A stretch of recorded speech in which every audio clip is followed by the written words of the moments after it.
இந்திய ஜனநாயக கட்சியின் 4வது மாநில மாநாடு கடலென திரள் வீர் கடலூர் பிப்ரவரி 8 வேப்பூர் பாசார் கடலூர்.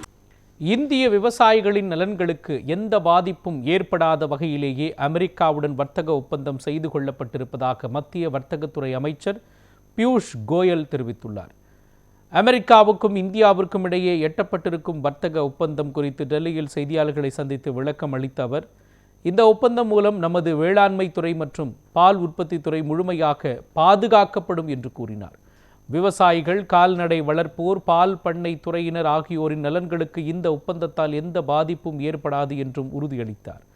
ஆயத்த ஆடை, பிளாஸ்டிக் பொருட்கள் உற்பத்தி, தோல் பொருட்கள் மற்றும் காலணி தயாரிப்பு போன்ற அதிக வேலை வாய்ப்பு வழங்கும் துறைகளுக்கு அமெரிக்க வர்த்தக ஒப்பந்தம் மூலம் அதிக வாய்ப்புகள் கிடைக்கும் என்றும் குறிப்பிட்டார். அமெரிக்காவுடனான வர்த்தக ஒப்பந்தம் இறுதிக்கட்டத்தில் உள்ளதாக கூறிய மத்திய வர்த்தகத்துறை அமைச்சர் பியூஷ் கோயல், அதன் நிறைவில் இரு நாடுகளின் கூட்டறிக்கை வெளியிடப்படும் என்றும் தெரிவித்தார்.